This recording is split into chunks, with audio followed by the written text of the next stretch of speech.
Hello everyone. I believe the last video was useful for those who are getting ready for AMC part 2 and I've got really good comments about the last video. Thank you very much for all of them. This video, I'm not going to talk about any particular topic or any particular next step because in between I thought to do a Q&A video just because lots of people have put their questions and doubts in the comment section and in my inbox, and sometimes I find it difficult to explain it in the comment section, and most of those questions are like very common repeatedly asked questions. First, I'll talk about this question. Many people have asked what appointments to do in internship and RHO period and post-intern, what appointments to select in medicine, surgery, gyn and obs or peds, what appointments to go for to be more eligible to apply for a job in Australia. So this is the question most pre-interns and as well as final year medical students do have in their mind planning, who are already planning to migrate to Australia. So I would say it all depends on many factors, basically the merit. So if your merit permits, try going for, in your internship, medicine and surgery, if you are eligible for that. And afterwards, in your RHO period, try getting an appointment in medicine or intensive care or emergency department. So these three is really counts as acute clinical setting experience in Australia, and your CV will be more appealing and more approachable to job opportunities in here. And the other question is, what if not? Depending on the merit, what if someone is not getting the chance to do medicine surgery in their internship and none of the clinical disciplines like intensive care, emergency department, or anesthesia during the post-intern and RHO period, and have to do gyn and obs or pediatrics after the internship in the RHO period and post-intern. So in that case, it's not mandatorily like prohibiting you applying a job. So in that case, you can still do private setting in a nearby hospital emergency department as locum shift basis. This again you can put into your CV as a locum experience because locum is counted as your work experience in Australia. So this approach, you can enhance your chances in your CV for your CV to get selected in a job if you are applying for emergency setting, because most of the jobs in Australia are advised for emergency setting or rotational basis, which includes emergency department. So that's something that you can do. And as well, in some other situation, if you are already have done few years of a discipline like gyn and obs or pediatrics as a SHO, maybe 3-4 years, and you're already doing already planning to do your enhance your career in that particular field, there's still chance to apply for SRMO gyn and obs or SRMO pediatrics, which is again you get a higher chance because you have already got few years of experience in that particular field. So it's making you more approachable to these jobs. So if you are decided that you need to continue your career or you need to do a postgraduate in that particular discipline, that is the best approach that you can go for. Apply for the jobs that is seeking that particular experience. SRMO position. So SRMO is Senior Resident Medical Officer. That is more likely a in-between registrar and SHO job in Sri Lanka, that you are doing some more added responsibilities than a SHO, but you already have got covered by a registrar in your unit. So it's the sort of the job role like. So you can apply for those jobs, and once you have got your general registration sorted, after doing the clinical exposure and MC part 2, then you can apply for accredited registrar position in that field that you are already doing, and you can get into the training program in Australia. So it's again a way to get into the training program, which is much easier and much quicker. So doing gyn and obs or pediatric is not end of the world, that not you can apply for jobs in Australia. So still there are pathways to do. So moving into the next question, many people comment and ask in the comment section, how is work life in Australia as a doctor? Is it different? Is it different to the work setting in Sri Lanka? Or is it more stressful? How do you find it working in Australia? So I would say before going to answer this question, it's very personal. It's very different to everyone. I will tell you about my experience. So I would say the getting into the system, like moving from Sri Lanka to Australian system is the challenging part because we are leaving the country and we are coming to a different nation, different setting, different culture, different people, and we are setting into a new life. Meanwhile, we start work. So that's a huge turn. And be prepared in your mind if you are like recently coming into work. Be prepared. The first few weeks will be bit of a ups and downs, but that doesn't mean that you're gonna have this forever. It's just getting into the system. So there are a few main differences that I have seen. First one is the EMR, electronic medical records. So most of the hospitals in Australia, including the regional hospitals, now using electronic medical records. So it's not anymore paper-based. We don't write notes. So in Sri Lanka, we used to everything in paper-based, the BHTs, but there are no BHTs in Australia in most hospitals. So we find it a little bit challenging, little bit awkward to get into the EMR in the beginning. So doing a ward round in the morning with a computer on wheels and doing type note for everything is different. Getting used to this EMR is something that I've learned is challenging in the beginning. And the other thing is the cultural difference and the language. If you come to a countryside in Australia, the country language is slightly different from the the rest of the country's language. So there are slangs, and sometimes the language, the accent is different. So understanding the language is again is tricky in the first few weeks. That's another thing that I've learned being a bit tricky. So rest of is it after the first few weeks when you are in the system, when you in the Australian system, I really find it really not really easy, but not very uh, it's really convenient. That's what I find.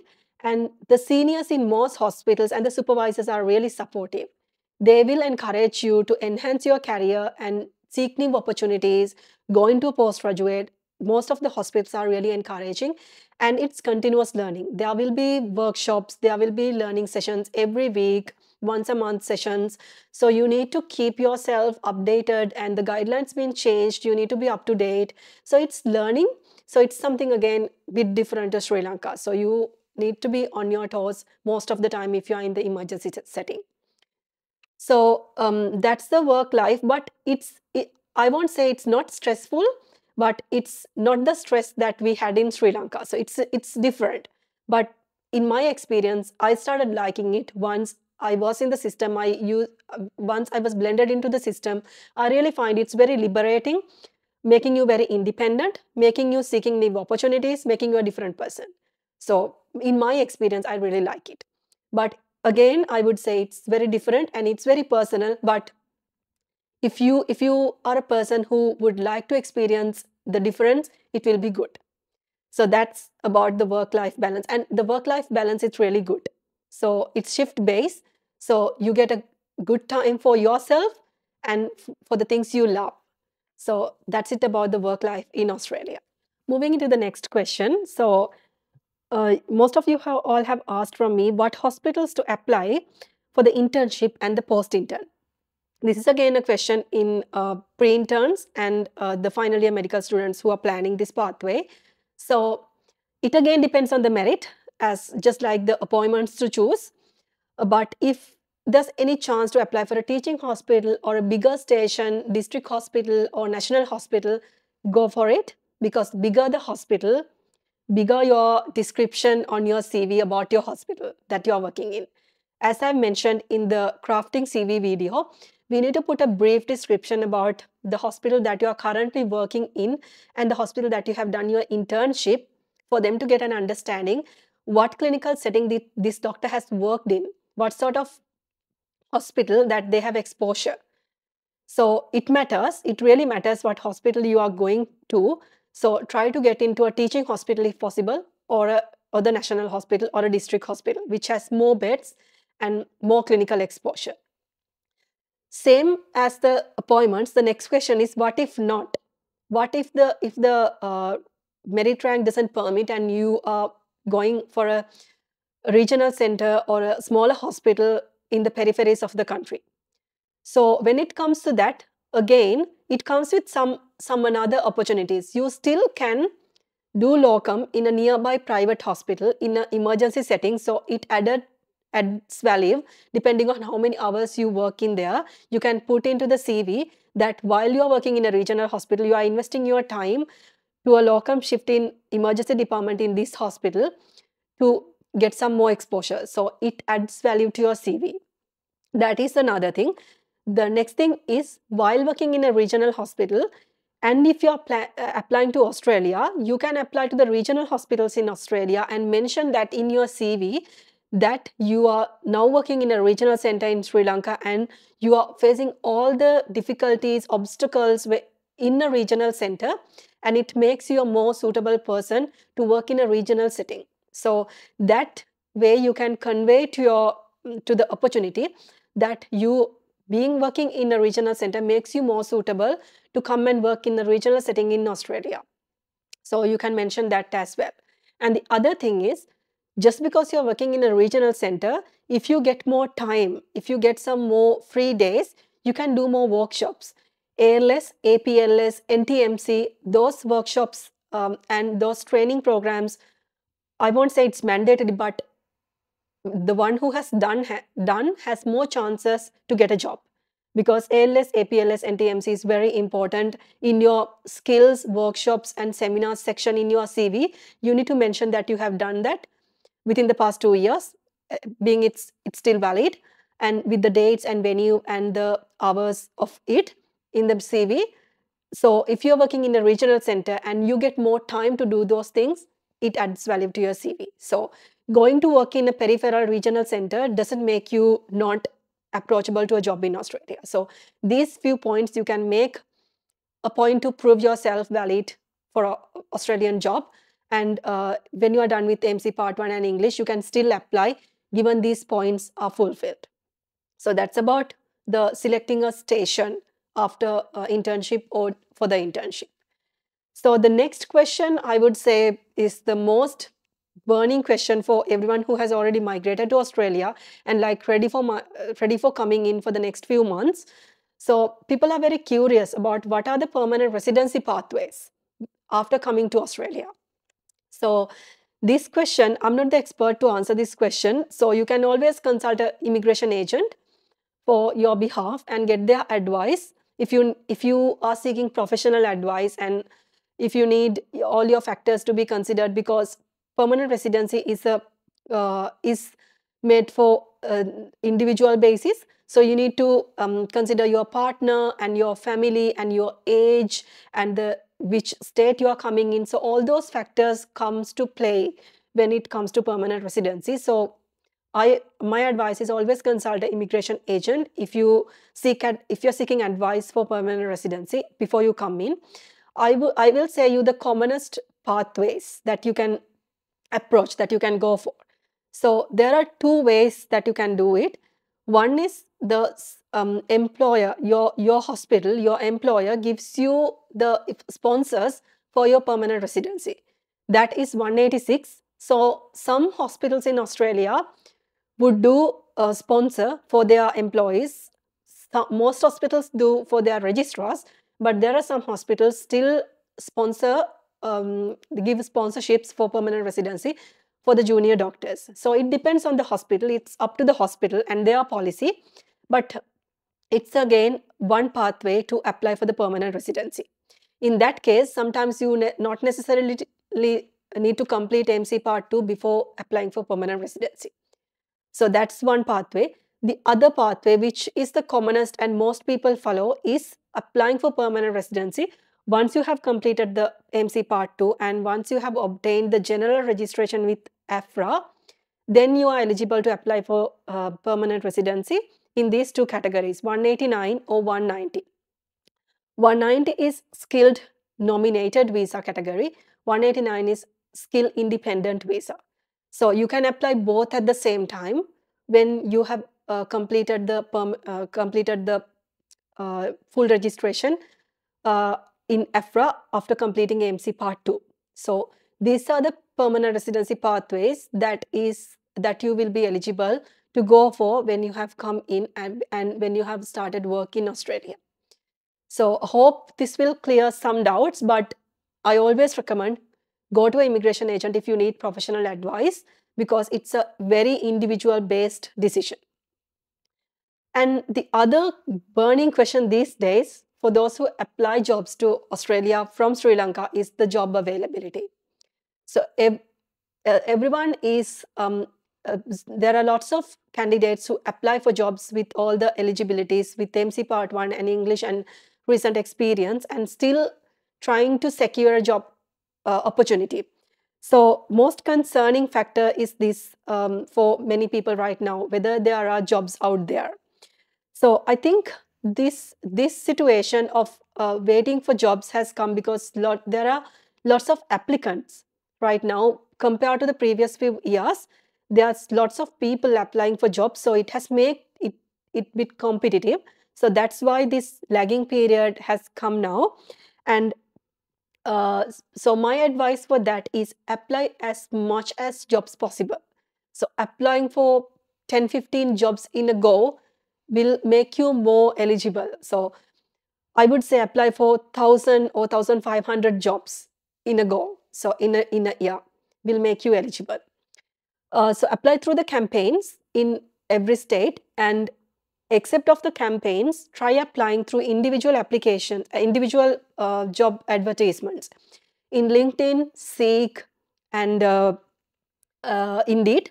They advise their jobs as individual job opportunities, not as campaigns, because some hospitals can't fulfill their full requirement through campaigns. So then what they do is they advise their jobs, which is still available through these websites. So you can apply through these websites, or sometimes they directly advertise their jobs from their website in the hospital. So always go to EFRA and see what hospitals workplace-based assessment. So you can go to those hospitals' websites and see whether they have any opportunities, and like browsing through these hospitals and going to their websites and always being updated about what opportunity is coming through is, I think, what I have done is I applied daily. What I did was when I was done with AMC Part 1 and English, I made 1 hour of my time at night. I sat down with my laptop at night, 9 to 10 maybe. Then what I did was I went through every website again and again seeking for new jobs, and I applied every job possible. So like applying daily keeps you updated about what opportunity is coming in and what you have missed and what campaigns going on, and applying as much as possible. That's the only way to get in. So that's it about the job availability. There are still jobs available. There are plenty of jobs available. You need to apply. You need to keep applying. So, and the next question is whether you could do whether you could do MC Part 1 without internship. So that's a question most of the international graduates for Sri Lanka who have done their primary medical degree outside Sri Lanka and coming to work in Sri Lanka and need to do the barrier exams to start internship in Sri Lanka have the question they have in their mind. So AMC Part 1 you can do with your final year degree certificate, your medical faculty degree certificate, even though you have not done the internship in Sri Lanka or anywhere. So you can still do MC Part 1 because only you need is the verification of the degree certificate to sit for AMC Part 1. So you are eligible. If your medical faculty is recognized from AMC and your degree is eligible to AMC Part 1, then you can do the AMC Part 1 exam. But even though you have cleared AMC Part 1, you can't apply for a job in Australia without internship, because to get the limited registration with EFRA to come and work with AMC Part 1, you need the internship certificate to be verified to be accepted from EFRA. So you need to verify your internship certificate. That's a Form C in Sri Lanka. In the internship book, Form C, you need to submit a verified copy from Form C from SLMC to EFRA registration. As I have mentioned the documents about EFRA registration. So that is something that you can't apply for jobs even though you have completed the MC Part 1 without any internship in Sri Lanka. So that's about the tricky part about being graduated outside Sri Lanka, and you need to wait till you are done with the internship. So that's about that question. So coming to the end, so the final part I'm going to talk about is the common questions about drafting the CV. So these questions that have commented by you guys in the video about the CV crafting that I have done a while ago. So I personally think CV is the most important thing of everything. So you have done MC Part 1, you have done English exam, you have recent exposure in acute setting. Still, if you haven't done your CV in a good way, you won't get a job, because CV, you are not in person in Australia, you are applying from a different country, and these people have not even seen you. So the interface from yourself to here is your CV. So your CV is the thing that you're going to present as a whole for yourself for this job. So it matters. It really matters. So take your time to make a perfect CV. So investing your time in your CV won't disappoint you. So before applying for any job, make your CV perfect, and if possible, let one of your friends in Australia to check your CV and give their comments, and you can improve your CV with that. Always go with the AFRA format that I have mentioned, because you need to submit your CV to AFRA and make it as much as appealing for a job. So the questions that was asked about the CV is, do we need to put a photo to CV, the front page, or not? It again depends. It's not mandatory to put a photo. In my CV, I have made my CV with a photo of myself in the front page, but it's not mandatory. So if you think your CV will be more appealing with your photo in the first page, you can do it, but it's not mandatory. So for that question, I would say you can do it if you would like to, but if you prefer going without a photograph, that's fine. That doesn't matter. That doesn't make your CV any different. And publications and research part in the CV. So it's not a mandatory section for a AFRA format CV. So even though you have done many publications and research, it doesn't count for a job in Australia, because you're not going for a postgraduate position or a training position in under this category. If you're coming in the standard pathway, because you are applying for a junior position, HMO, SRMO position, it is not a training pathway in Australia. So researchers and publications matter for a training pathway. So including that, if your CV becomes very lengthy, if you include those research and publications, you can skip that part. You can exclude that part from the CV and make your CV more appealing and short. And the other question you have asked is how to select referees. So should the referees be currently working with us? Should we be working under these referees at the moment to put them as our referees? And should they be in Australia to be our referees? It's not. So referees has to be the bosses, the consultants that we have worked at least 3 months for the past 3 years. So that's the clarification for how to select a referee. So if you have done your internship and your RHO period and now you are applying for a job, you can include your 2 bosses in your internship and your current boss in your RHO period or post-intern period as your referee. But just make sure that these bosses do respond to their emails and they are aware that you are making them a referee. Telling them in advance makes it easy for them and for yourself as well. Sir, ma'am, I'm putting you as a referee. So they will be contacting you for this referee form purpose. They will send you a form. Are you happy for me to proceed? Most of the bosses will agree, and they are very supportive and will be happy to help. So letting them know, and if you got a job interview invitation and they will tell you that we are doing a referee check, go back to your boss and tell them they are doing a referee check. You will be getting an email in the next couple of days for this referee check in a web link or a form. Please do that for me. So that makes your referee check more easy and more feasible and more approachable for the hospital in here. And selecting a boss is or a supportive boss who responds to emails, who has worked with you for 3 months in past 3 years, not necessarily a current boss. And if possible, try to get the current boss that you're working at the moment to be your referee, one of the referees. So including 3 referees who fit to these points will make your referee check more easy and feasible. And the length of the CV is very important. So try to uh, limit your CV for at least 4 or 5 pages. So it's very hard if you have more experience in Sri Lanka and you are like 4 or 5 years after your graduation and you have worked in different settings and you need to include everything in your CV. So just try to emphasize on the sections that matters for your job.